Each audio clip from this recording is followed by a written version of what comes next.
Hello everyone.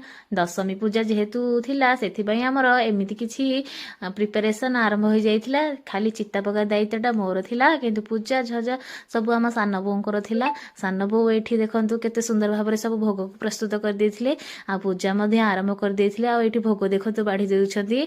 भोग बाढी साइला परे एठी पानी मध्ये भी छडे देउछंती। देखंतु काहाकू दशमी पूजा बा सूर्य देवतांकर पूजा भल लागे निश्चय कहिबे। मते तो देखिबाकू बहुत भल लागे। आ तापर जानिछंती आ भोग खाइबाकू आहुरी मध्ये भल लागे। आपण माने भाबुथिबे वीडियो कोन एते लेट रे आसिला। आ दशमी तो सरी गलानी जेहेतु टिके मो देह खराब थिला आ वीडियो मु शूट करि नेथिली सेथि पई आम आडे दशमी पूजा केमिति हेउची आपनको जणाइबा पई मो एटा को शेयर करले आपनको पई। एठी मध्ये आम बो मोठी बन दे देउछंती। आपण भाबुथिबे मु कोन पई दशमी पूजा कहूची जेहेतु गुरुजनकर ना पड़िबो सेथि पई मो को दशमी पूजा बा धर्म देवतांक पूजा कहे। आपनको आडे केमिति पूजा करंती निश्चय जणिबे। जय जगन्नाथ।